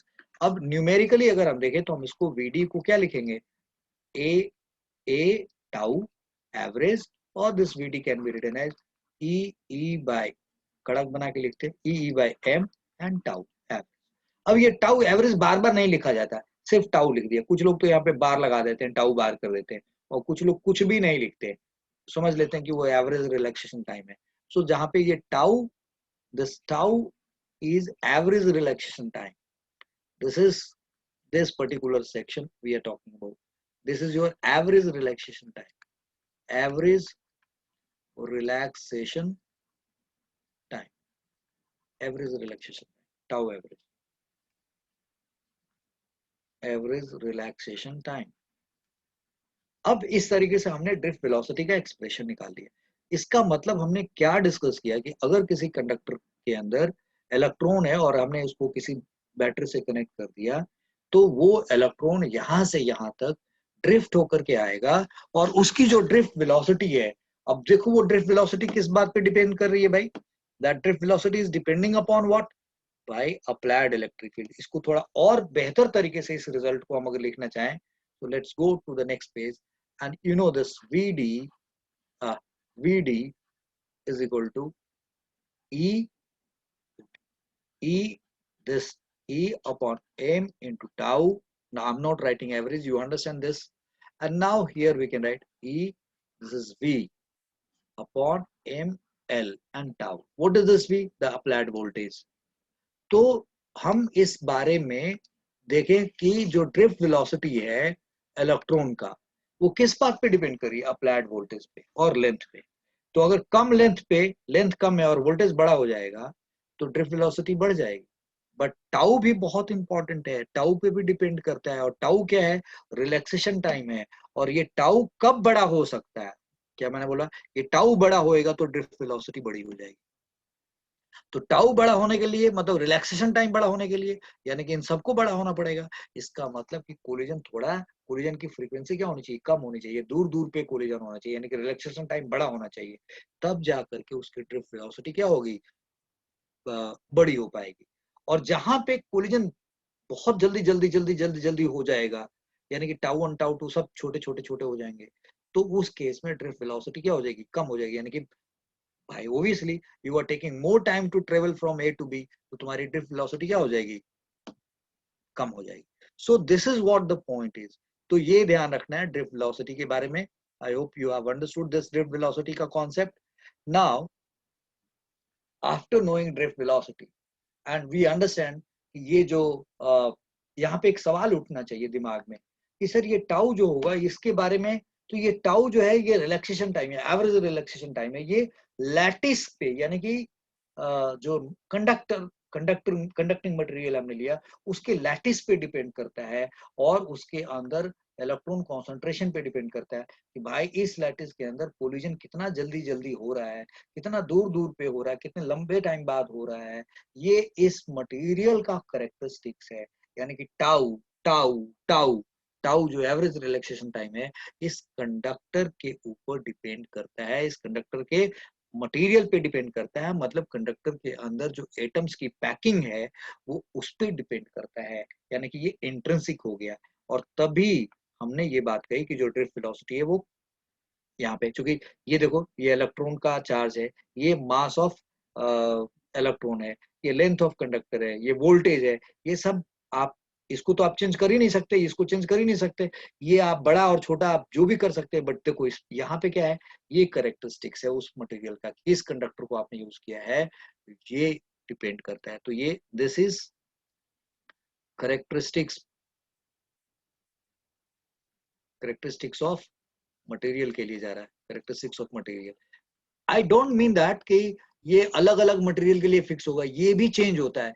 It also it can B it can be changed it can be changed by bye temperature, it can be change by temperature. तो ये temperature पे depend करता है, that is it depends upon temperature. It depends, material पे तो depend करता ही है, it depends upon temperature, ये टेम्परेचर पे डिपेंड करता है। तो ये हमारे अगले क्लास का टॉपिक होगा, मतलब नेक्स्ट क्लास का टॉपिक होगा, जो भी होगा, ये कैसे टेम्परेचर पे डिपेंड करता है। तो drift velocity we have understood. Now we have to study relationship between current density and drift velocity. Relationship between current density and drift velocity. So let's go to the next page, and that is our last topic for today. और इसमें questions बड़े अच्छे आते हैं आपको book में, relationship between current density and drift velocity. Drift velocity कुछ बच्चे रट जाते हैं इस रिजल्ट को, राइट, बिना सोचे समझे, तो उनका फंडा बुरी तरीके से खराब हो जाता है। They are not able to, फिर अच्छे क्वेश्चन उनके बस के नहीं होते, फिर वो सॉल्व नहीं कर पाते। तो मैं ये चाहूंगा कि आपको याद रखना तो खैर एक तरीके से हर हाल में जरूरी है, समझ पाए तो, और नहीं समझ पाए तो तब भी याद रखना तो मजबूरी है ही। लेकिन अगर समझ के रखोगे तो वो याद करना आसान होगा और उससे रिलेटेड क्वेश्चन सॉल्व करना आसान हो जाएगा। तो that is why the role of teacher comes so heavily.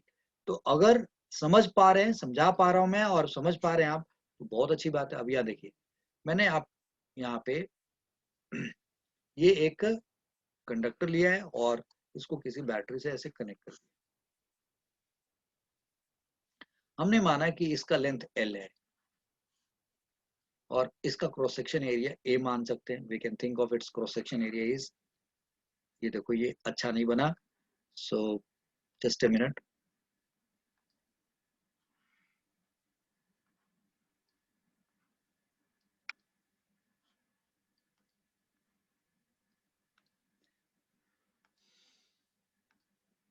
ये इसका क्रॉस सेक्शन एरिया है।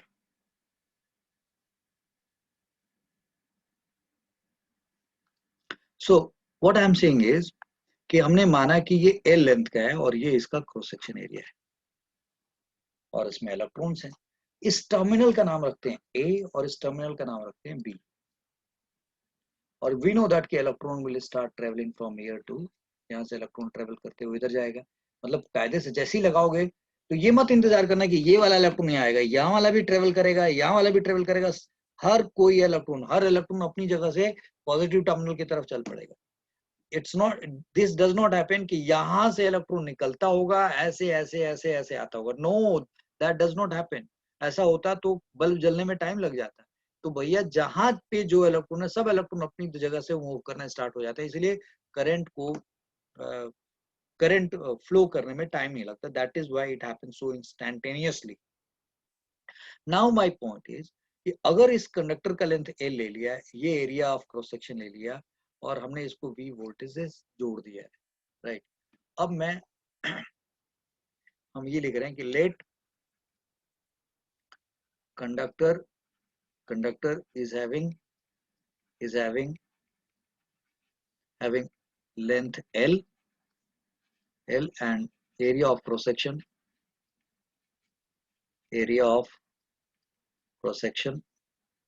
A। तो इसका वॉल्यूम क्या हो गया? Its volume is A into L। अब एक दूसरी बात कही जा रही, लेट N इज, एक मिनट बेचा, let N is number of free electrons per unit volume। Unit volume के अंदर N number of free electrons है। अभी तो हम लोगों ने यहाँ पे बात की कि ये टाउ समाउ मटेरियल के ऊपर डिपेंड करता है, characteristics of material, it can be change by temperature पे डिपेंड करता है। तो ये कैरेक्टरिस्टिक्स तो है ही, बट इट्स नॉट दैट कि अगर कोई पूछे कि फलाना मेटल का टाउ बताओ, फलाना मेटल का टाउ बताओ, so it's not like that कि आपको ये फिक्स मिल जाएगा भाई इसका ये होता है। ये अलग अलग कंडीशन पे डिपेंड करता है, हमने उसका एरिया बढ़ा दिया घटा दिया। तो मैं आपको एक काम करता हूँ, यहाँ पे ये कैरेक्टरिस्टिक्स ऑफ मटेरियल वाला जो स्टेटमेंट है, इसको हटा देते हैं क्योंकि this can create a doubt. So हमने यहाँ सीधा से लिखा it can be change by temperature, it depends upon temperature. अब हम यहाँ बात करें. So let n is number of free electrons per unit volume. So total number of electrons क्या हुआ? टोटल नंबर ऑफ इलेक्ट्रॉन्स कितना हुआ जी? That is equal to n into a into l. ये हो गया जी टोटल नंबर ऑफ इलेक्ट्रॉन्स यहाँ पे. All right, we know that we know that we know that we know that I is equal to total charge. I mean अब देखो यहाँ पे, अब मैं इस यहाँ पे मैं सीधा सीधा 2-3 इक्वेशन में डिराइव करके रख सकता था, बट मैं ये चाहता हूं कि आप थोड़ा कॉन्सेप्ट को समझें. तो सपोज करो यहाँ से इलेक्ट्रॉन ड्रिफ्ट होना स्टार्ट हुआ, यहाँ से सीधा इलेक्ट्रॉन ऐसे ड्रिफ्ट किया जा रहा है इस वोल्टेज की वजह से. This electrons are being drifted. तो हम एक बात सोचते हैं कि अगर ये क्रॉस सेक्शन ए और ये क्रॉस सेक्शन बी है और इसमें इतने सारे इलेक्ट्रॉन्स है, NaL की बात हो रही है, this many number of electrons है, तो टोटल चार्ज कितना होगा? Total charge is how much? Total charge is, यानी कि इसके अंदर टोटल मूविंग चार्ज यानी कि इलेक्ट्रॉन की वजह से जो चार्ज होगा वो कितना होगा? NeAl. This is the total amount of charge. Where A is total charge की न्यूमेरिकल वैल्यू की बात हो रही है यहाँ पे, यानी E is the numerical value of the charge. I am not writing minus NeAl, I am writing NeAl. That is the total charge का न्यूमेरिकल वैल्यू है, या यहाँ पे लिख रहा हूँ numerical value, numerical value. So ये टोटल चार्ज इसके अंदर है. तो जब आप इस सेल को, इस सोर्स को इसके साथ अटैच करोगे, तो यहाँ का इलेक्ट्रॉन तो ऐसे निकल जाएगा, यहाँ वाला भी जाएगा, यहाँ वाला भी जाएगा, यहाँ भी जाएगा, यहाँ से भी इलेक्ट्रॉन निकलना चाहेगा. तो हम तो ड्रिफ्ट वेलोसिटी पढ़ना चाह रहे हैं ना, हम ये जानना चाह रहे हैं कि भाई यहाँ का इलेक्ट्रॉन, इस टर्मिनल का इलेक्ट्रॉन को यहाँ आने में कितना टाइम लगेगा, कितना टाइम लगेगा. तो जब वो इलेक्ट्रॉन यहाँ से यहाँ पहुंचेगा, तो डोंट यू थिंक इतने जितने टाइम में यहाँ का इलेक्ट्रॉन यहाँ पहुंचेगा, इसके अंदर के सारे इलेक्ट्रॉन इस क्रॉस सेक्शन से पास कर चुके होंगे. ऑल दोज इलेक्ट्रॉन्स, भाई जो इस क्रॉस सेक्शन पे इलेक्ट्रॉन्स हैं, उन वो सारे इलेक्ट्रॉन यहाँ से यहाँ पहुंचेंगे. इतने टाइम में तो इसके अंदर सारा चार्ज इस क्रॉस सेक्शन से पास कर चुका होगा.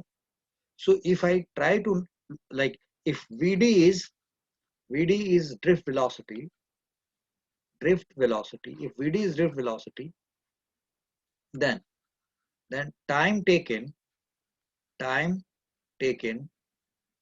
by electron,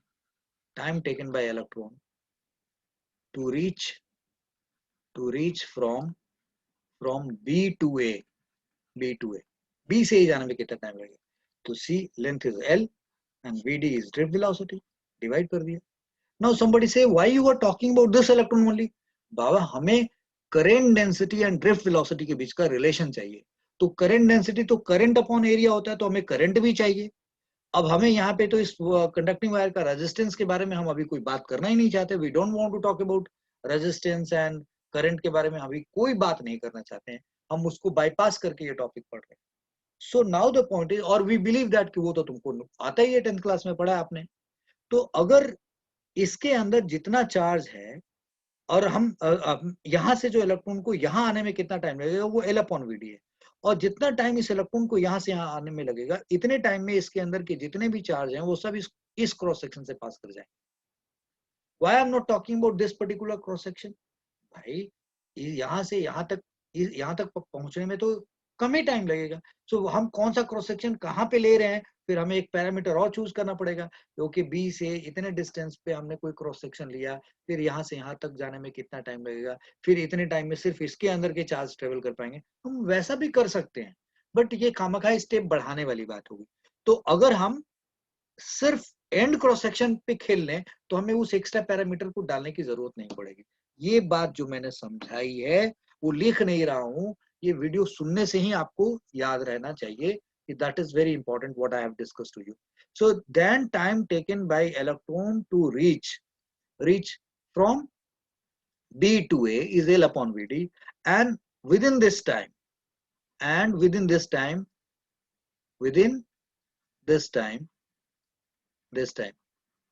current current passing through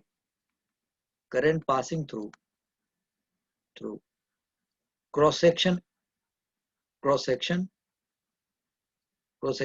देखो यहाँ पे क्रॉस सेक्शन एरिया भी ये दिखा दिया और इसको ए बी भी लिख दिया, तो ये ठीक नहीं लिख रहा है। इसको एम और इसको एन लिख देते हैं। वी राइट एम और एन, और फिर यहाँ लिखा N to M, so this is n to m, right? n to m. So within this time current passing through cross section m cross section से कितना current pass करेगा? So let's go to the next page. Now we have understood what we are trying to say. तो भाई total यानी कि what I mean to say, इसमें जितना भी चार्ज है वो सारा का सारा चार्ज जितने टाइम, चूंकि इस इलेक्ट्रॉन को यहाँ आने में जितना टाइम लगेगा इसके अंदर के सारा कोई तब तक तो इससे पास कर चुका होगा। So that's what we are saying, उस केस में आई क्या होगा? So that is charge upon charge flown upon time taken. तो भाई चार्ज फ्लोन कितना हुआ? एन ई ए एल निकाल रखा आपने, और टाइम टेकन कितना है? एल अपॉन वी डी है, एल अपॉन वी डी। तो अब देखो यहाँ से आई इज इक्वल टू क्या आ गया? एन ई ए एल, और एक एल नीचे भी रख दिया और ये वी डी ऊपर ले जाके रख दिया। अब ये एल और ये एल तो प्यारे हो गए, तो now this I is equal to क्या हो गया? N E A V D. Something very important we have got here, this I is equal to N E A V D. अब आगे बढ़ते हैं हम इस रिजल्ट को लेकर के, थोड़ा सा एक दो स्टेप आगे चलते हैं। सो नाउ आई से दैट अब यहां से आई अपॉन ए लिख दूं और फिर एन ई वी डी लिख दूं। अब ये आई अपॉन ए क्या हो गया? क्योंकि हम तो मान ही रहे हैं कि जो ये करंट पास हो रहा है हमारे कोर्स में, ये मान के चल रहे हैं कि ये करंट जो है यूनिफॉर्मली पास हो रहा है पूरे क्रॉस सेक्शन से। So this I upon A is called current density. So we can say that this is J is equal to NEVD. We can write like this. Okay. And then we can further write, this can also be written as J upon NE is equal to VD. So this all format we have to remember. हमें ये दोनों format ये भी याद रखना पड़ेगा, ये भी याद रखना पड़ेगा। मतलब क्या, ये याद है तो ये भी याद है, ये भी याद है, but this is something very important, this all formats are important. So current density upon N E is this drift velocity. अब जरा बच्चा आप समझ रहे होगे यहाँ पे कि जो n है ये number of free electrons per unit volume है, ये क्या है? वो उस मटेरियल का कैरेक्टरिस्टिक्स है, वो इस मटेरियल का कैरेक्टरिस्टिक्स है। यानी कि जो Vd है वो किस पे डिपेंड कर रहा है? करंट डेंसिटी पे भी डिपेंड कर रहा है। अब जरा ध्यान से समझना, करंट डेंसिटी किस पे डिपेंड कर रहा है भाई? जो इलेक्ट्रॉन का फ्लो है उसके थ्रू हर जगह वो यूनिफॉर्मली डिस्ट्रीब्यूटेड है या नहीं है। हम तो फिलहाल मान रहे हैं कि वो यूनिफॉर्मली डिस्ट्रीब्यूटेड है, राइट? अगर करंट यूनिफॉर्मली डिस्ट्रीब्यूटेड नहीं होगा तो अलग अलग जगह पे जे अलग अलग होगा, तो अलग अलग जगह से ड्रिफ्ट वेलोसिटी क्या होगी? अलग अलग आएगी। तो अगर प्रैक्टिकली ये सवाल पूछ दिया जाए कि किसी कंडक्टर के थ्रू जब करंट पास होता है तो क्या हर जगह उसकी ड्रिफ्ट वेलोसिटी सेम होती है? अरे भाई जब अलग अलग जगह पे जे अलग अलग होएगा तो ड्रिफ्ट वेलोसिटी क्या हो जाएगी? डिफरेंट हो सकती है कि नहीं हो सकती? That's what the point is.